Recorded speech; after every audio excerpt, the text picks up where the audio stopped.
ƙasar Isra'ila ta ƙirƙiri wasu 'yan tawaye ko wasu 'yan ta'adda a yankin Gaza da ke Falasɗinu.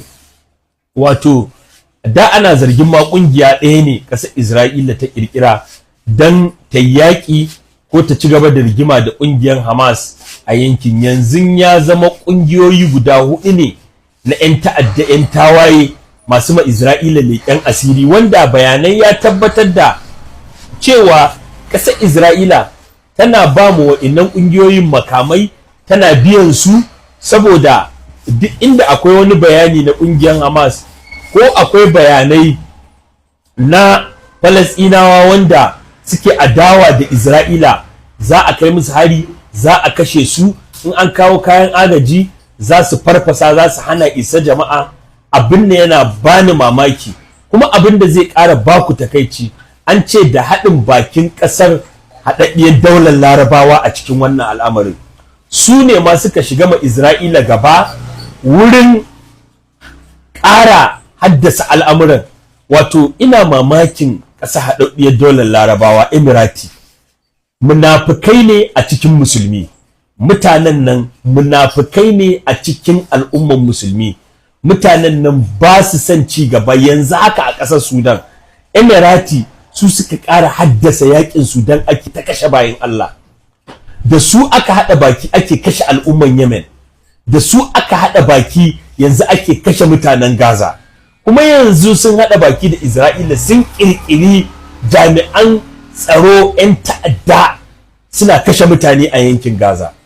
Abin da yana da ciwo, yana da baƙin ciki ƙwarai da gaske.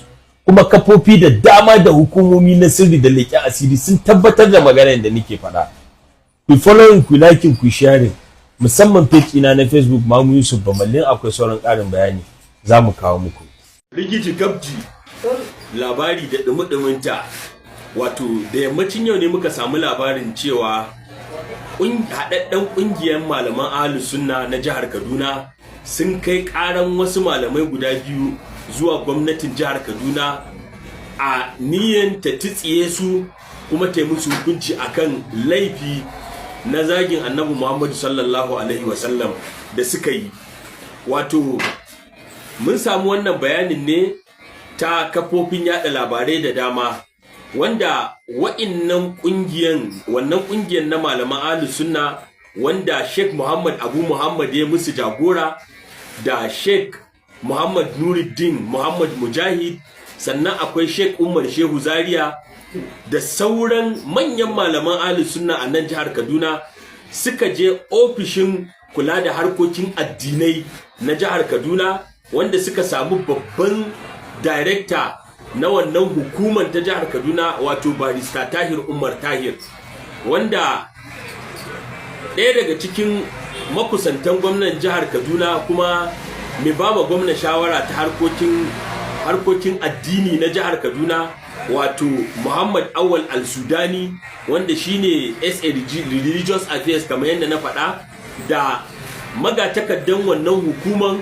wato Muhammad Aminu Ismail, suka karɓi wa'innan malamai, suka ba su ƙorafe-ƙorafen su na wa'innan malaman guda biyu, wanda na farko shine Sheikh Mansur Aliyu Kaduna da Malam Usman Dan Gungun, wanda yake da masallaci a Gama Gira a Tudun Wada Kaduna, wanda sun yi zargin wa'innan malaman guda biyu. Ɗaya malamin ɗariƙar Tijjaniya ne, Sheikh Mansur Kaduna, ɗayan kuma malami ne na yan Qur'aniyun, wanda wasu suke musu laƙabi.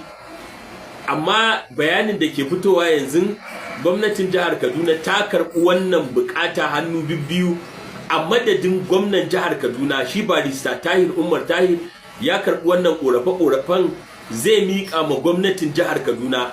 Wa'innan malaman na Ahlus Sunna sun yi zargin cewa batanci, musamman Sheikh Mansur ya yi ɓatanci ga Annabi Muhammad sallallahu alaihi wasallam, wanda bai yi daidai ba. Bai kamata a ce jihar Kaduna an samu irin wannan abun mara daɗi wanda bai yi daidai da al'adunmu da addininmu da tsarin rayuwarmu ba, kuma sun buƙaci gwamnatin jihar Kaduna ta yi mai yiwuwa akan hukunta wa'innan malaman, da in ya yiwu ma a gurfanar da su a gaban kotu don su girbi laifukan da suka aikata. Namu mun kawo rahoto, mun kawo bayani akan wannan al'amarin, wanda muna fata gwamnatin jihar Kaduna za ta yi abin da ya dace, kuma ta yi gaskiya, ta gudanar da adalci akan duk abin da ya kamata ta yi a kai. Kada a zalunci wanda bai da laifi, kada kuma abin da bai kamata ba. Mu a matsayinmu mu kawo bayani ne, mun kawo, kan wani ya zarge ni akan aikata wani abu wanda ba daidai ba. Bayanai yanda muka gani mun wallafa, mun kawo. Allah ya mana jagora. Ku yi liking, ku yi following, ku sharing wannan page din. Insha Allah akwai sauran ƙarin bayani za mu kawo muku. Nagode.